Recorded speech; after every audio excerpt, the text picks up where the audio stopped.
Hello guys, and welcome to this video where I'm going to be showing you how to use the aquarium effect, and this is what the aquarium effect looks like. So it's the subject appears submerged in a sudden flow of water.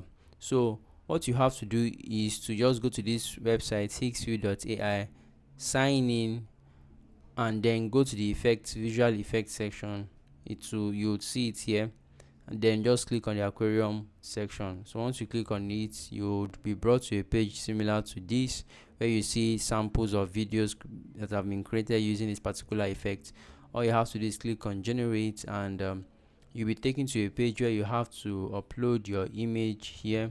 So once you upload your image here, you can now describe your prompt if you want to, and then go on to you click on any of these models. These are the ones that have premium requires payment, so you can switch to Higgsfield Lite if you're using a free plan, and then upload your image, describe it if you want, and then click on generate.